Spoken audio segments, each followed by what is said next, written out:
Alô, boa noite. Boa noite, tudo bem? Nossa segunda aula desse ano, nosso estudo bíblico, e hoje nós temos de novo a presença do apóstolo Léo. Ele vai ministrar as duas aulas nessa noite sobre cura. Amém? Vamos orar? Vamos orar? Pai de amor e de graça, nós estamos aqui nessa noite por causa do Senhor, para o teu louvor e para a tua glória. Pai, venha se manifestar em nosso meio, venha falar conosco nessa noite. Amém. Queremos ouvir a tua voz, usa o teu Filho, na revelação e na unção do teu Espírito. Amém. Nós oramos em nome de Jesus. Amém. Léo.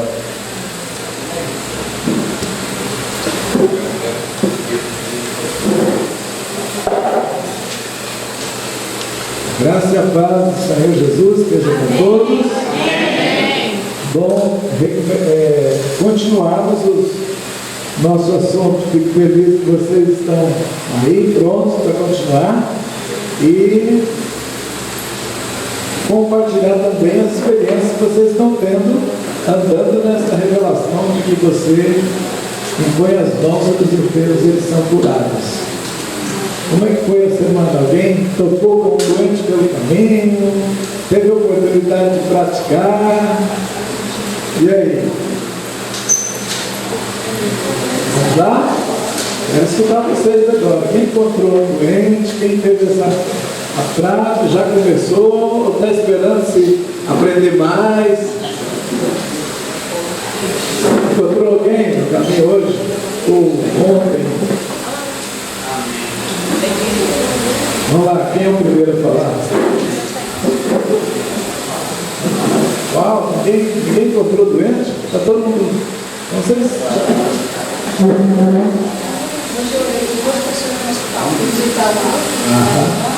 Faça por favor, o microfone. Orou por duas no hospital hoje.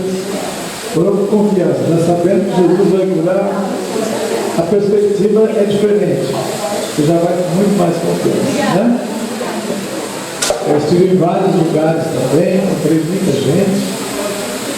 Confesso que na rua mesmo, assim, no trânsito, no dia a dia, apenas profetizei para alguns que iam passando, mas não fui atrás das pessoas. Mas como eu estou dando aula em vários lugares, Deus está abrindo tanta porta, gente. Eu estou impressionado como que os convites estão crescendo e, por exemplo, fomos lá na igreja do apóstolo Palmer e isso foi domingo passado pela manhã, 40 minutos chegamos antes, ele errou o horário e foi me buscar às 6 da manhã. Ele chegou às 6 da manhã, 6h10 ele chegou lá em casa. Mas ele me esperou até às 7 para chamar, porque o combinado era 7. E nós tivemos então 1h e pouco antes do curso, conversando, e eu compartilhando a terceira onda, como eu disse, e ele, olhando assim, ele falou: sabe que tem uns jovens aqui na igreja que estão me procurando direto? Eu disse: eles são um grupo que estão orando, muitos jovens, e eles chegam para mim e dizem que Deus está falando que eles têm que curar as pessoas. E ele falou: eu não estava assim dando muito crédito, porque são jovens, mas eu vou dar mais atenção agora. E aí, quando nós conversamos, ele foi impactado pela teologia, e ele estava com tanta pergunta. Parece que eu mal respondia uma, ele tinha outra, mas e nesse caso? Que Deus não vai curar se a pessoa está assim, não sei o quê? Ou seja, aquelas dúvidas normais, mas uma por uma, a gente foi mostrando na Bíblia, versículo a versículo ali, ele, depois de meia hora, ele estava todo arrepiado, ele falou: meu Deus do céu, é o poder que está aí à nossa disposição, e a gente parece que estava cego para enxergar. Já mudou a perspectiva. mudou totalmente. E foi muito bonito, porque na hora da oração de cura, veio muita gente enferma na igreja, e Deus, como a gente já tem, Deus nos presenteou com muitos milagres na hora. Pessoas que as dores foram embora na hora, reações na hora, pernas que não estavam funcionando, funcionaram na hora. Então foi muito, muito lindo ver vários testemunhos na hora. E no domingo à noite fomos também para outra igreja, em Alcântara, e quando compartilhei com o pastor, um pouquinho antes do culto, os 3 pastores da igreja olharam um para o outro assim e começaram a rir. O que está acontecendo? Eles disseram, Deus falou por sonho, através da pastora Sheila, de que eles iam entrar no 3º patamar, no 3º nível. E nesse nível, ela disse que subia o primeiro patamar de uma montanha, depois o 2º patamar, e lá no 3º, Deus falou para ela, agora vocês estão chegando no 3º, e vocês vão precisar se lançar com muita fé nessa onda, porque era como se fosse um grande lago, eles tinham que mergulhar.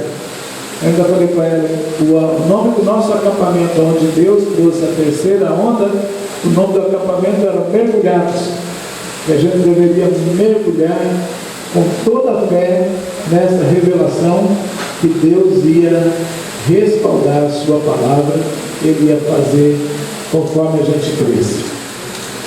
Então eu quero convidar você mais uma vez a entrar na 3ª onda de Deus. Eu estou falando essa linguagem porque foi essa linguagem que Deus deu em sonho e em visão. Uma onda, e Ele dizia que já tinha dado outras 2. Foi a onda do arrependimento. Eu ensinei vocês a se arrependerem. Eu trouxe as bases, o fundamento do arrependimento, como é que se pratica isso. E a igreja no Brasil aprendeu. Depois Ele trouxe o fundamento do apostólico. Ele restaurou os fundamentos apostólicos que estavam perdidos. A igreja também entrou. E agora Ele estava restaurando a onda de milagres, ou o fundamento dos milagres. A igreja nasceu para ser sobrenatural e para andar fazendo milagres, operando as maravilhas de Deus e principalmente curando enfermos. Esse é o desejo do coração de Deus. A aula passada a gente trabalhou muito bem, penso que foi bem, né? Pelo menos alguns de vocês disseram. Trabalhamos alguns fundamentos. Quais foram os fundamentos teológicos que a gente trabalhou? Eu lembro que nós trabalhamos Isaías 53, certo? O que nós vimos em Isaías 53? Vocês lembram? Nós vimos que ele foi transpassado, ele foi morto, ferido pelas enfermidades e morto para que tivéssemos o perdão dos pecados. Ou seja, como resultado de 2 atos, ou seja, sofrimento e morte, então nós temos 2 resultados na nossa vida, que é, pelo sofrimento temos a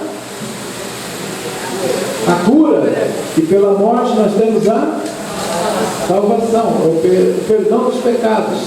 Por isso que Isaías diz, o castigo que nos trouxe a paz estava sobre ele. A paz é a primeira consequência do perdão dos pecados. E a cura, ser sarado, é a consequência do seu sofrimento, que ele padeceu. Nós vimos outro aspecto, que Pilatos deu quantas sentenças a Jesus? 2 sentenças. Quais foram? Crucificação e chibatadas. E nós vemos que juridicamente ninguém pode levar 2 sentenças pelo mesmo crime. E Jesus não tinha nenhum crime. Era o nosso crime que estava sendo punido ali em cima dele. Ele levou sobre si, então, nossa enfermidade. Ele então ele teve um duplo sofrimento, um de morte e um de chicotadas. E nós vimos então que Isaías 53 fala desse duplo castigo e fala do duplo benefício. E por falar em benefício, nós vimos também que o salmista diz que não devemos esquecer nenhum dos seus benefícios.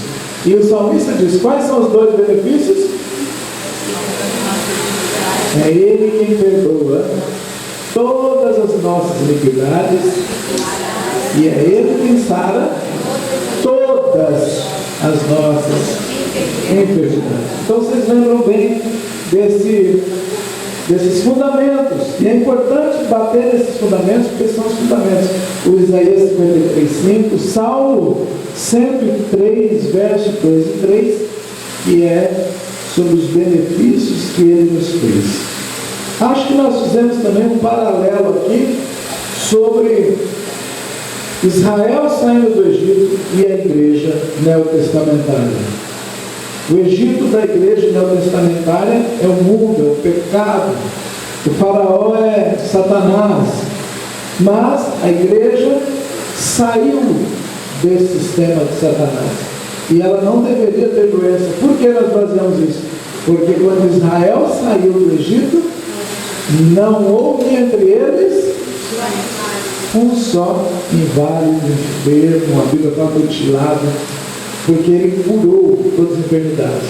Eu lembro que eu não falei isso, mas eu pesquisei essa semana, e a primeira vez que Deus menciona o fato de que Ele cura, Ele se revelando como Jeová Rafá, isso é muito importante, é em Êxodo 15.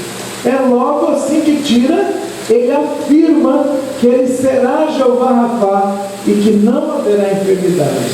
No Salmo diz: Ele tirou Israel daquele povo, que é o Egito, e não houve entre eles sequer um enfermo. E nós citamos então o Cordeiro Pascal, que é o rito de saída. Eles fazem um ritual para sair do Egito. E nós temos também uma porta, um ritual, quando saímos do sistema do mundo de Satanás. Qual foi o rito? O que houve lá no Egito? Eles pegaram o cordeiro, fizeram o quê? Passaram o sangue nas portas, nas vergas, do batente da porta. E isso era para quê? Era o livramento da morte. O anjo da morte não tocaria, ou seja, não seriam mortos. Isso aponta para a nossa libertação do pecado, da condenação eterna, do inferno. Isso aponta para a obra de morte de Jesus e dando seu sangue para que nós fôssemos livres. Esse é o cenário, a figura. Mas eles não só passaram o sangue, eles fizeram mais uma coisa com o cordeiro, que foi? Eles comeram o cordeiro. Eles fizeram uma ceia. E daí saíram e caminharam, e não houve sequer um enfermo. Então nós entendemos que eles foram livres da morte pelo sangue, mas foram livres também das enfermidades, conforme Isaías diz, porque eles receberam o cordeiro. E no Novo Testamento, Paulo dá uma repreensão à igreja em Isaías, em 1 Coríntios 11, e a repreensão que ele diz é: há muitos fracos, há muitos enfermos, há muitos que dormem, certo? E ele diz qual era a razão? Vocês lembram por que ele disse que as pessoas estavam enfermando, doendo, enfermando? Ele diz: por que vocês estão comendo indignamente? O que ele disse que era comer indignamente? Não discernem o corpo. Ele não disse que não era discernir o sangue. Vocês não discerniram o que é? Entender. O que eu vou falar? Você não está discernindo. Eu estou dizendo, você não está entendendo. Ele não acusou nenhum outro pecado que trazia enfermidade. Ele disse: o que está trazendo é porque vocês não estão discernindo o corpo. Não estão discernindo o papel, não estão entendendo o papel do pão. O pão é o corpo. E ele está falando isso no horário da ceia. Então vocês não estão entendendo por que o corpo dele foi partido, e por isso estão se enfermando. Uau! Isso demorou anos para entender. Então, se tivesse discernido o corpo, não estariam nem doentes, não estariam fracos e não morreriam. Isso que ele diz lá. Ou seja, uma vez que discerne o propósito dele ter dado o seu corpo. Isaías é claro porque que ele foi sofrido, porque que ele foi tão machucado. E se você olhar não só Isaías 53:5, olhar o versículo anterior é mais esclarecedor ainda. Eu estava olhando hoje, ou ontem, não sei, essa semana. Certamente ele tomou. Vamos lá. Isaías 53. Vamos olhar mais uma vez, porque é uma chave poderosa. Olha o versículo 4. O 5 que nós já lemos. Mas de fato ele foi traspassado por causa de nossas próprias culpas e transgressões, foi esmagado por conta das nossas iniquidades, o castigo que nos trouxe a paz caiu sobre ele, e mediante suas feridas fomos curados. Olha o versículo anterior. E no entanto, suas dores eram as nossas próprias enfermidades. Cada dor que ele sentia no corpo, sendo batido nele, era o quê? Gente, olha que Paulo fica bravo com a igreja. Vocês não estão discernindo o que ele fez por nós, o corpo dele. Olha, cada dor, de fato, diz a Bíblia, era nossas enfermidades.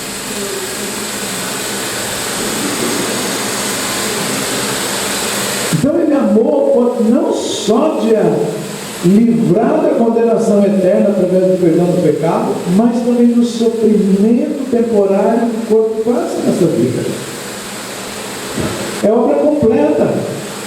Ele quer salvar corpo e alma.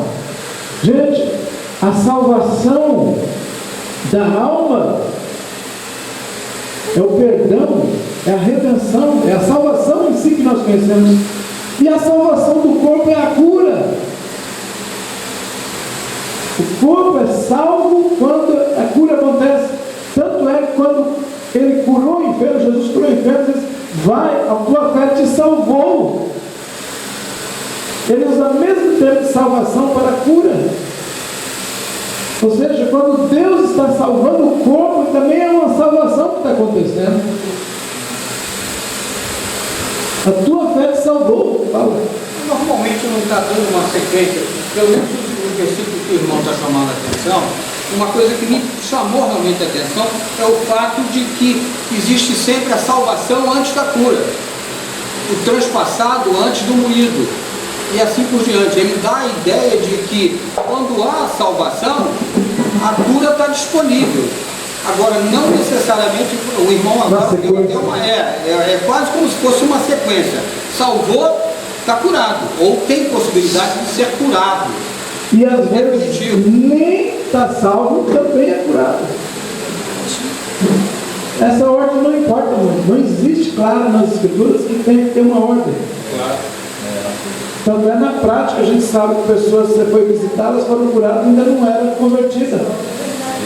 Quantos de nós já fizemos visita e vimos cura acontecer? E você acha que todas as pessoas que Jesus curou eram salvas, já tinham decidido? Um monte de gente ele estava curando. Porque esse é o fundamento, a salvação é isso. Eu vim salvar você, alma, e vim salvar teu corpo. O corpo das enfermidades, tua alma de outra enfermidade chamada pecado. E nem toda pessoa curada converteu o coração, mas já é um começo, porque a vida de Deus começa a entrar na pessoa. Uma vez que a cura entra, a vida de Deus está entrando nela. Cura é simplesmente vida no Espírito. Eu tenho vida e te dou vida. Jesus veio dar a sua vida. A vida de Jesus está em mim, agora ele está passando para você. É muito difícil que uma pessoa que recebe vida na carne e é curada, não vai receber vida espiritual para ser salvo. É muito raro. Porque é quase que impossível você ser livre de uma enfermidade e não querer nem saber nada, não tocar em nada na sua vida acerca de quem foi que fez, e não querer nada, nenhum propósito com ele. É muito difícil. Eu, pelo menos, não tenho encontrado muito caso assim. Mas eu sei que existe.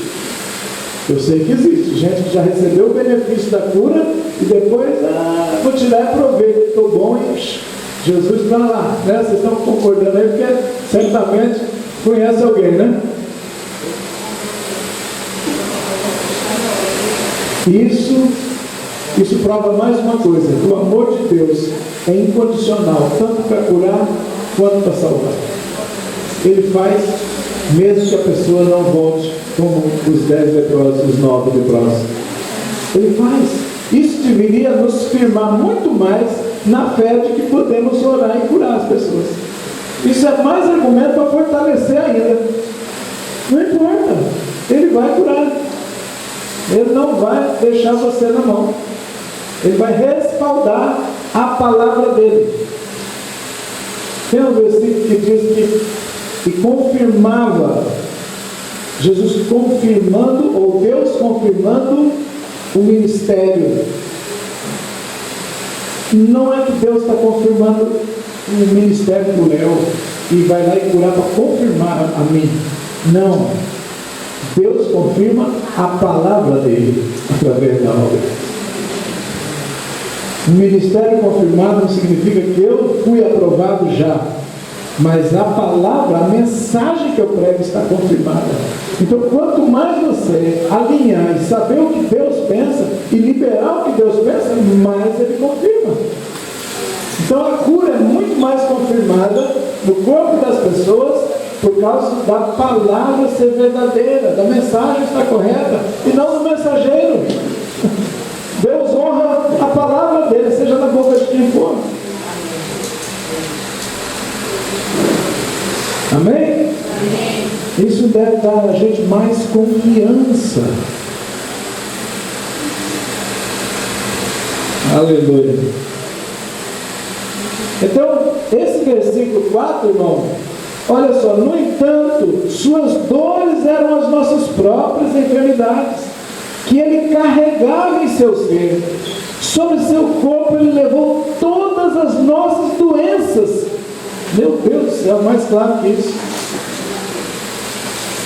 Contudo, nós o julgamos culpado e castigado por Deus, pela mão de Deus ferido e torturado.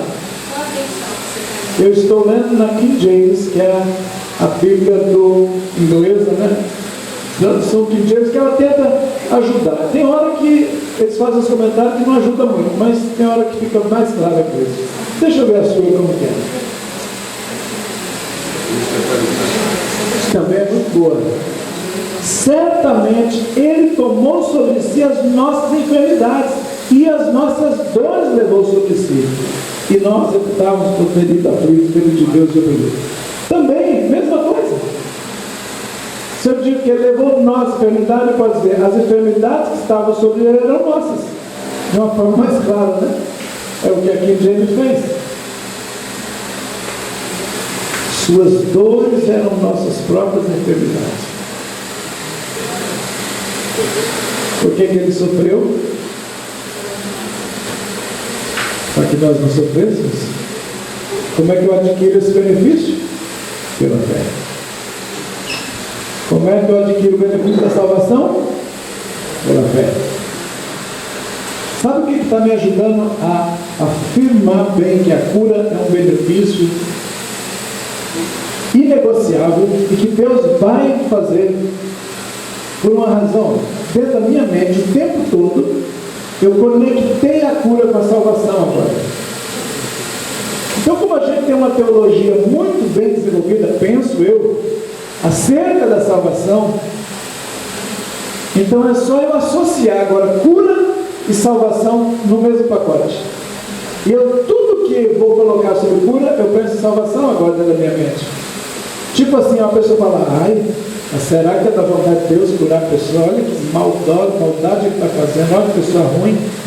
A pergunta é, Deus quer salvar essa pessoa? Sim. Então por que ele não ia querer curar?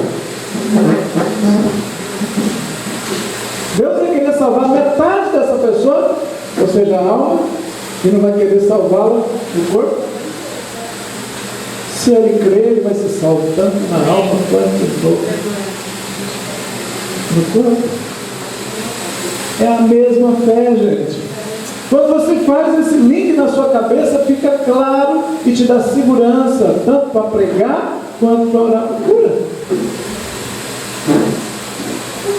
Qual é o motivo que Deus tem? É a sua compaixão, é seu amor. Se você entende que Deus ama o ser humano, ao ponto de te enviar para falar do amor dele, creia que você também é enviado como uma ferramenta de cura, um ministro de cura.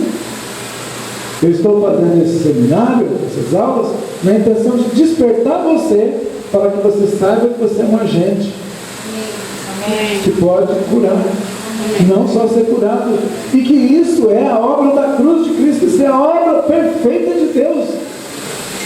Isso tira as inseguranças, tira as dúvidas. Deveria tirar. Para mim, o que mais tirou minhas dúvidas foi isso. Saber que eu estou na verdade. Saber que esse é o propósito de Jesus. Vamos ver mais versículos que ele firma esse propósito. Por exemplo, vá para Mateus 10. Deixa eu chegar. Mateus 9. Mateus 9.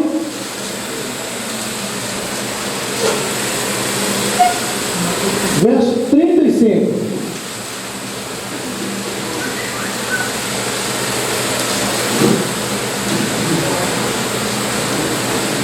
Jesus ia passando por todas as cidades e povoados, ensinando nas sinagogas, pregando as boas novas do reino e curando todas as enfermidades e doenças.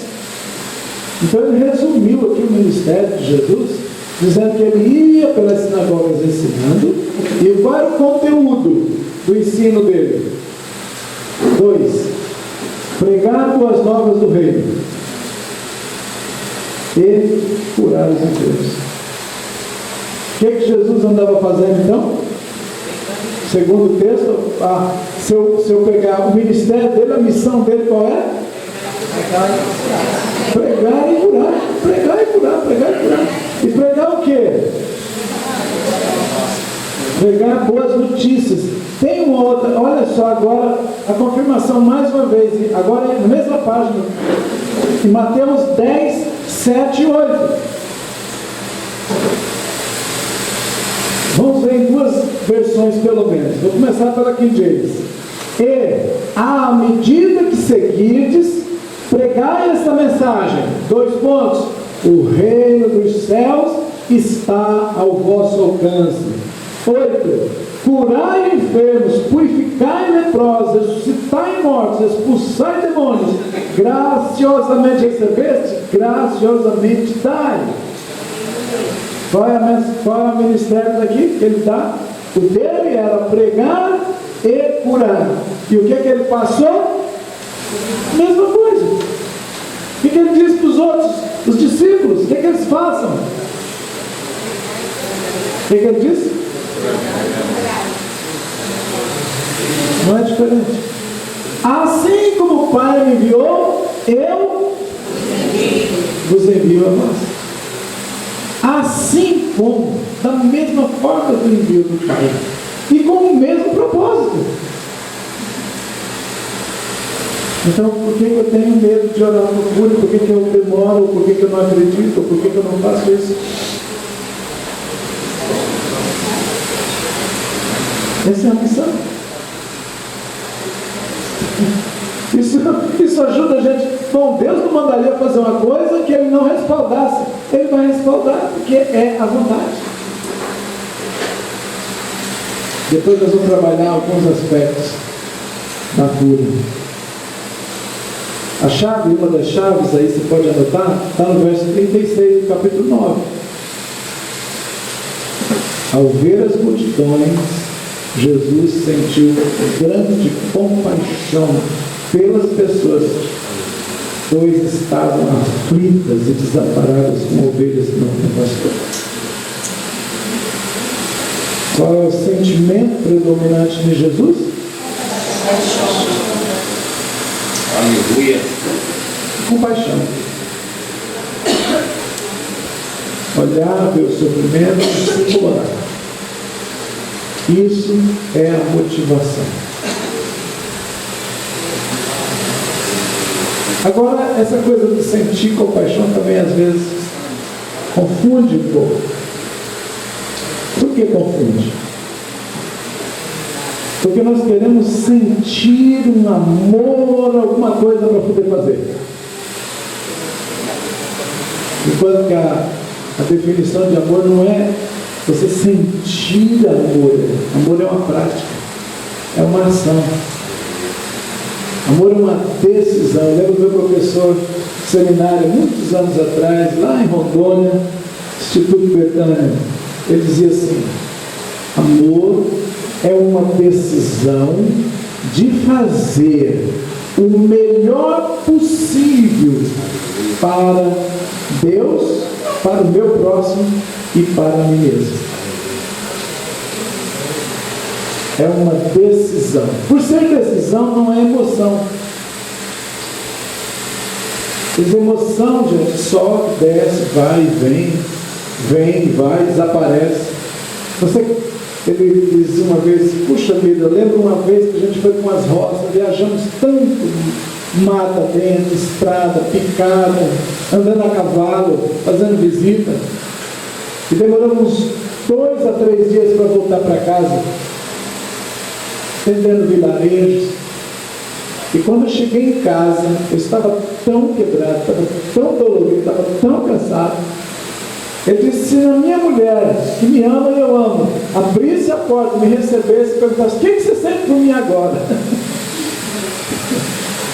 Não estou sentindo nada, estou cansado demais. Mas será que ela ia ter dúvida que eu a amo só porque naquela hora eu estou sentindo absolutamente nada, a não ser onde está o chuveiro e a cama, onde está a comida? É isso que eu estou sentindo. Mas a gente quer estar sentindo boas emoções o tempo todo. Então só faça se estiver sentindo. Não. É uma decisão. Aliás, você decide amar e depois que começa a sentir. Em muitas situações é assim.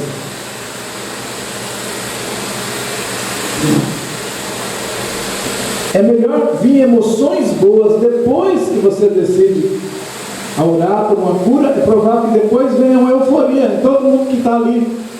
Como havia Jesus antes, aborrecimentos. E esse cara come com pecadores, o que ele está querendo? Não toca no mestre, era um aborrecimento. Era discípulo tentando fechar a frente do enfermo para chegar perto de Jesus. Depois todos glorificavam a Deus. Aí as emoções eram louvor, era abraçando o coitado do enfermo, que ninguém não queria nem deixar chegar perto de Jesus, mas depois estava ali festejando, e todo mundo. Porque vem depois emoção boa. Emoção é um prêmio pela sua decisão de amar. Ainda mais aquelas pessoas que estão fechadas, com rejeição, que não quer ser amada e não se dá, não se permite. E quando você pode ministrar, depois tem tanta emoção, nem você tem emoção nenhuma por ela, mas você tem uma decisão de que o melhor de Deus, você vai fazer o melhor de Deus por ela. Então não confia muito nessa coisa da emoção. Isso aí te engana. Um dia está bom, outro não. Agora, então eu não preciso sentir amor, eu preciso decidir amar. Diz que quando Deus amou o mundo e deu o seu Filho, a gente pensa que Deus olhou e falou: como eles são lindinhos. Estou emocionado com a raça humana. Que perfume que chega. Diz: não, nós éramos pecadores. Eu acho que estava irado, o sentimento é esse. Mas ao invés de destruir, vou transformá-los, vou amá-los, vou mudá-los. Porque Deus é amor o tempo todo. E toma decisões baseadas em amor. Então, amar é uma decisão de fazer, não de sentir. De fazer algo. Amar, então, é uma ação decidida, pensada, calculada. Eu me responsabilizo e vou fazer. É uma decisão de fazer o melhor possível. Por que o melhor possível? Porque a Bíblia diz: amarás de todo o teu coração. Então tem que ser o melhor possível dentro do seu alcance. Ah, mas eu posso pegar esse púlpito e chamar aquela irmãzinha e dizer: por favor, carrega para mim. Aí você fala: eu não aguento. Ah, mas então leva essa caixa. Essa caixa eu aguento. O melhor possível seu é essa caixa. O melhor possível já para aquele senhor, ele leva isso aqui. Então o melhor possível seu é maior que o possível dela. Mas Deus vai considerar que vocês fizeram igual, quando fizeram 100% do potencial de cada um. Isso é fazer o melhor possível. Não adianta eu querer fazer igual ele faz. Eu vou fazer o que está ao meu alcance. A força dele é uma, a minha é outra. Mas eu tenho absoluta certeza que eu fui até o meu limite, eu dei o máximo. Isso é fazer o melhor possível. Então isso é amar de todo o coração, de toda a força, de toda a alma, de todo o entendimento. Então Deus não vai cobrar obras iguais de todos nós, mas vai cobrar que cada um fez o que estava no seu possível. Quando a sua força e seu entendimento alcançou, isso é amar de todo o coração. Então, uma decisão pensada, fria, de fazer algo, mas que eu vou me esforçar, não vou ficar quem? Para Deus, para o próximo e para mim. Porque Jesus disse que era assim. Deus fez o melhor possível para nós, porque Ele nos amou tudo o dia. E o limite dele foi dar o seu melhor, que era o seu filho. E o máximo dele foi: eu vou curar tudo em você, e vou salvar a sua alma, eu vou dar todo o perdão de pecados. Eu estou falando de duas coisas, mas eu posso garantir que os benefícios de Jesus vão muito além dessas duas coisas. Só que eu estou falando duas coisas básicas. As duas coisas como top da lista de Deus. Mas se você examinar o Salmo 103, versículos 2 e 3, fala de dois benefícios. Nós já citamos: o perdão de todos os pecados e a cura de todas as enfermidades. E quando você vai lá para o Egito, Êxodo capítulo 15, ele também começa com isso aí: eu vou tirar vocês da casa de servidão e vou curar as enfermidades. Ele começa dizendo isso. Mas, seguidamente, também no Salmo 103 diz: me fartarei de bens, darei vigor, darei vitória sobre inimigos. São muitos benefícios. Eu estou citando dois básicos. E daí vem milagres, não só cura, mas milagres e outras coisas tremendas que Deus pode e vai fazer, baseado na sua oferta, que é Jesus, baseado no que já foi feito. Ele não fará, gente. Às vezes a gente diz: Deus vai te curar. A gente podia dizer assim: você já está curado. Essa era a linguagem mais correta. Depois, na próxima aula, nós vamos falar sobre linguagem, ok? Me lembra disso, eu vou trabalhar um pouco sobre linguagem. Como é que alcançamos mais resultados com a linguagem? Nós vamos ser curado. Estabelecido. Está. Aconteça agora. Quando a pessoa é curada? A partir do momento em que eu ou você dizemos que ela está curada. Ela só está curada a partir do ponto de que houve uma fé professada. Quando é que uma pessoa é salva? Vamos voltar para linkar os dois, para ficar mais fácil. Sempre eu ligo. Quando uma pessoa é salva?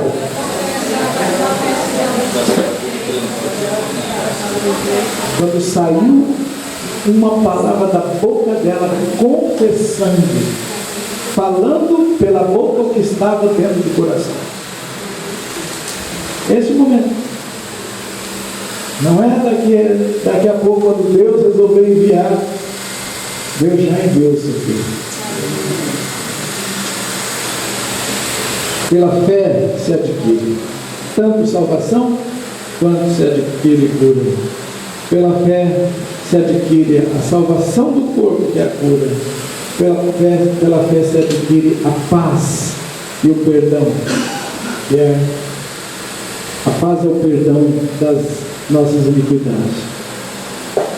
Isaías 61, vamos ver também o ministério de Jesus em Isaías 61. Já vimos em Isaías 53, vimos aqui a ordem dele em Mateus 10, pregai, o reino dos céus está ao vosso alcance, curai enfermos, e vai por aí agora. Qual que eu disse que a gente vai ver agora? Isaías 61. Isaías 61. 61.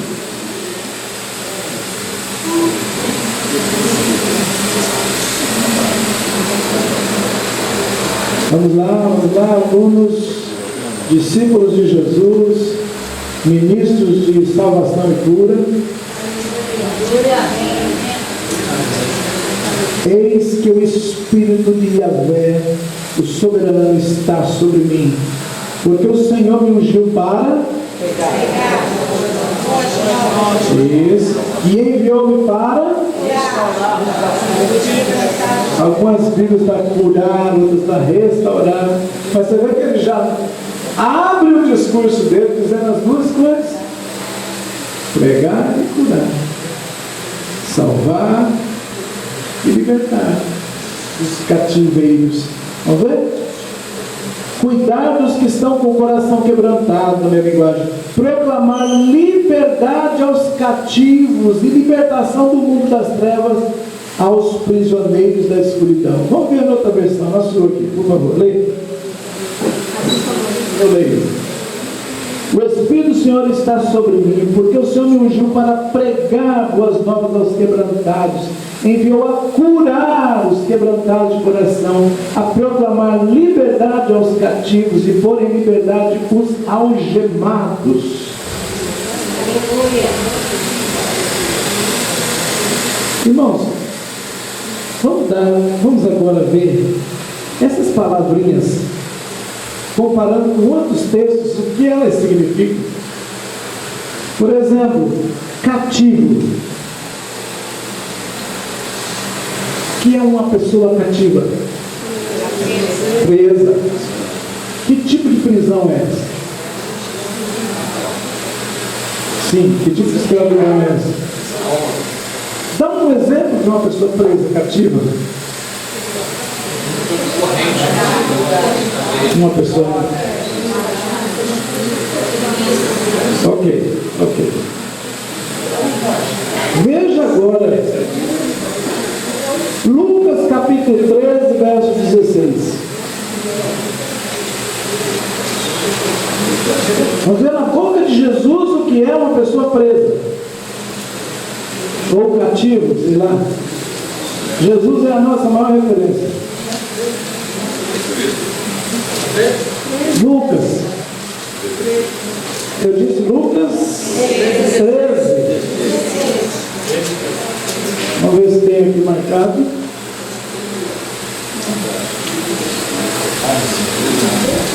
Vamos ver? Leia alguém aí as palavras de Jesus. Por que motivo não se devia livrar deste cativeiro em dia de sábado esta filha de Abraão, a quem Satanás trazia presa há 18 anos? Leia de novo. Por que motivo não se devia livrar deste cativeiro em dia de sábado esta filha de Abraão, a quem Satanás trazia presa há 18 anos? O que é essa mulher tinha? uma enfermidade. Agora leia o versículo 10. 11, leia 11 agora. Vamos ver do que Jesus está falando. E veio ali uma mulher possessa de um espírito de enfermidade, havia já 18 anos, andava ela encurvada, sem de modo algum poder endireitar-se. Vendo-a Jesus, chamou-a e disse: mulher, estás livre da tua enfermidade. Quem então é cativeiros e aprisionados são os enfermos. Depressão, ele está citando? Mas por que a gente teve tanta dificuldade de falar enfermidade? Quando eu falei, me fala que é um cativeiro, me fala que é uma prisão, nenhum de nós falou que era enfermidade, porque nós nunca associamos. Jesus sempre associou, porque o ministério, o chamado dele foi dar liberdade aos cativos. E ele diz que ele saiu fazendo o quê? Pregando e curando. Mas se o ministério dá liberdade ao cativeiro e sai curando, o que é cativeiro para ele? É enfermidade. Agora, por qual razão então nós somos salvos, livres e carregamos enfermidade? Porque nós ainda estamos em cativeiro?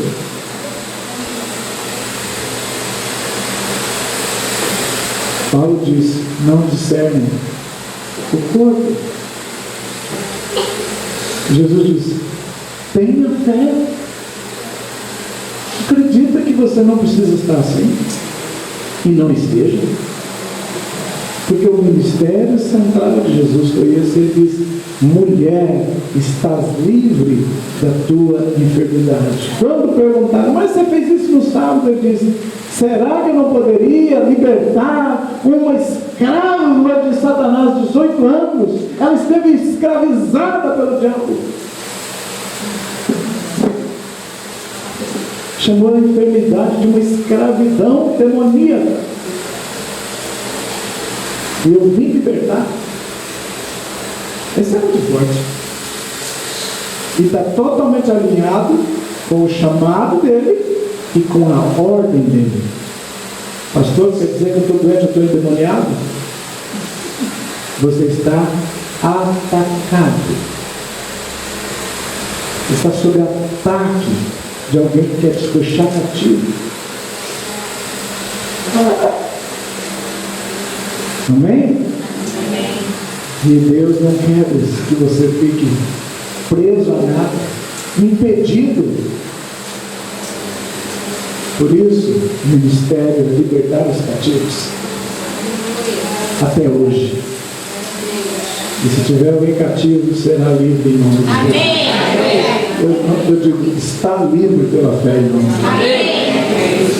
É fé nesse nome que fez todas essas coisas. A fé no nome. Por isso, Jesus foi ungido por Deus para fazer estas obras.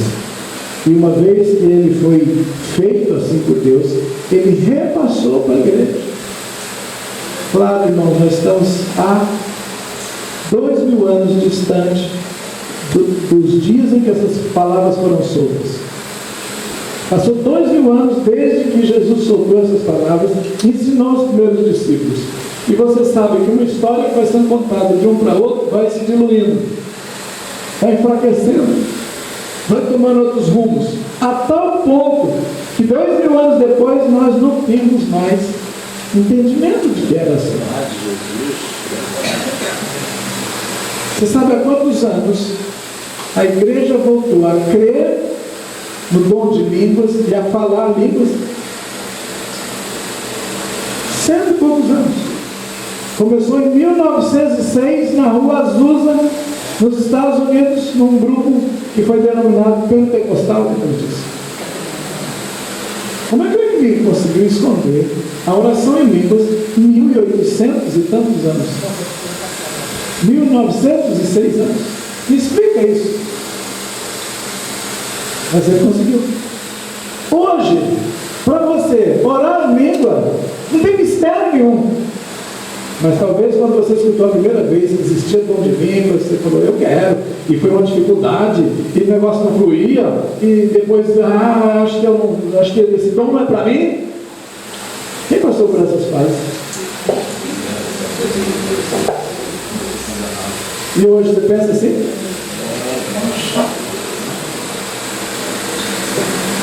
A cura é a mesma coisa, e os milagres é a mesma coisa. Amém. Daqui a uns dias vai ser a coisa tão normal quanto orar em línguas. Aleluia. Mas o inimigo escondeu 1900 anos ainda. E tem escondido que Jesus morreu por nossas enfermidades. E ele, aliás, sofreu, a gente sabe até o termo correto, e que já deu toda a libertação 2000 anos atrás. Andar sadio é tão normal quando orar em línguas. Aí você deve estar pensando, pastor, mas até hoje eu não oro em língua. Seu pastor não para de orar em língua. Sempre que eu encontro ele, ele está. E o que está sobre o teu pastor está sobre você. Comece a orar. E se ele não tivesse também, você também podia. Porque tem muita igreja que as ovelhas começam a batizar no Espírito e o pastor é o último. Se não, o último está lá entre os finais que ainda estava resistindo. Mas é mais rápido quando o pastor prega sobre o assunto e ministra sobre o assunto e libera a unção do Espírito. O que eu estou querendo dizer, igreja? Que o fato de nós estarmos com tanta enfermidade não dá base, não é a verdade. A verdade é o que está na palavra. A gente não tem que ajustar nossa teologia para conviver com a doença. Porque nós não, por muitos anos a igreja de onde eu vim ajustou a teologia para conviver sem os dons espirituais, sem as línguas estranhas. Nós ajustamos, nós dizemos, isso só existiu no primeiro tempo, na primeira igreja, no primeiro século, e não eram nem línguas estranhas, eram idiomas conhecidos, e nunca houve esse tal de línguas estranhas. Nós dizíamos isso. Nós não admitimos que o apóstolo Paulo estava falando que existe língua dos anjos, que a oração em línguas edifica nós mesmos. Se fosse em português, não precisava chamar a oração em língua. E que se fosse só para edificar nós mesmos, também não precisava que outros interpretassem, era para nós, como Paulo disse. Então existe muita base bíblica para oração em língua, para edificação pessoal. Mas nós tínhamos anulado todas as verdades para defender que não existe. Por quê? Porque nós não tínhamos. Então, se eu não tenho a cura ainda, eu fico com a minha mente, o inimigo trabalhando, tentando justificar. Não é que eu não tenho a fé que eu tenho, não é que eu estou endemoniado que eu não estou, e ele vai tomar um monte de argumentos, porque você não quer se humilhar para aceitar a verdade. Às vezes a arrogância e o orgulho é que demorou para a gente até falar em língua. Eu lembro que aqueles que resistiam muito, colocavam um monte de teologia e foge. O outro acha que isso é tão baixo que eu tenho que receber escondido. Isso é tão vergonhoso, estou falando de mim, tá? Quando eu vi os movimentos, eu era uma igreja conservadora, que dizia que isso não existia. Mas na minha cidade estava acontecendo um foco de avivamento numa igreja lá, e os presbiterianos, os metodistas estavam experimentando, eles começaram a fazer grupinhos e orar, e começou a acontecer milagres, e eu falei, eu vou lá ver. E eu fui. Fiquei na porta olhando, e o pregador empolgado, veio de fora, veio de longe, o ministrador daqueles que já ressuscitou, e já aconteceu um monte de coisa com ele, e ele é famoso entre os pentecostais, e eu falei, eu vou lá, ele está chamando para quem quiser receber o batismo no Espírito Santo, que era a onda do momento, falar a língua, receber o batismo, os dons. Mas eu sou batista tradicional, o que eu vou fazer? Eu me esquivei pelo cantinho da parede para chegar até na frente e não, tipo aqui, ó, o pregador estava aqui para lá, eu vinha de lá, eu vim esquivando na parede, esquivando e vim, mas não fiquei na frente, ele do lado. Se isso for de Deus, vai acontecer comigo. Eu já chego duvidando, porque se for de Deus, eu estou duvidando. Arrogante, porque me acho melhor, que não posso nem me expor, vai que alguém veja que eu estou aí. Sabe quando que aconteceu? Nada. Não aconteceu nada. Porque eu estava com a atitude errada. Não tinha fé, tinha dúvida. Eu tinha medo de me expor. Com a cura tem pessoas assim também. Ele está doente, o pregador chamou, mas não é que eu vou e não acontece nada, eu vou para caminho. Já não vai mesmo, porque se você está desse jeito, você está querendo preservar mais imagem e está com medo. Gente, aquele cego na beira lá de Jericó, ele gritava: tem misericórdia de mim, ó Deus, tem misericórdia de mim, filho de Davi, tem misericórdia. Aliás, só estudar essa coisa de misericórdia, você vai ver as pessoas que fizeram esse clamor por misericórdia, eles estavam querendo cura. E a palavra de Deus diz que bondade e misericórdia vão te seguir. Cura vai te seguir. Então, aquele homem pagou mico, Zaqueu pagou mico, todo mundo se expôs. Eu estou aqui, eu quero. E alcançou do Senhor a misericórdia. A cura e a misericórdia. Prisão e cativeiro é a doença. Vamos ver como Jesus, então, nós dizemos que ele chamou então de prisão, de cativeiro, aquela mulher. Oprimidos. Que é essa palavra? Porque ele veio também libertar os oprimidos, está dizendo. 10:38, Atos 10:38.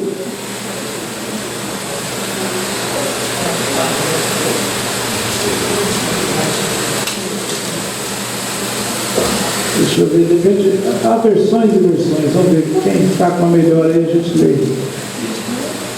É importante a ideia, mas às vezes uma versão ajuda mais que a outra. E se referiu a Jesus de Nazaré, de como Deus ungiu com o Espírito Santo e poder, e como ele caminhou por toda parte, realizando o bem e salvando todos os oprimidos pelo diabo.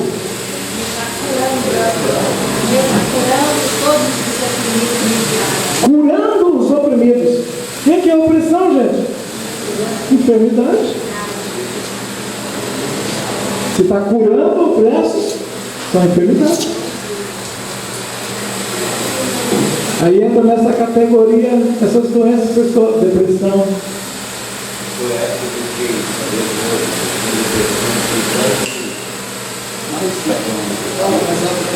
Eu fiquei com depressão, como o senhor falou ali, eu fui 9 tempo com depressão. Eu fiquei com depressão, fiquei muitos anos preso.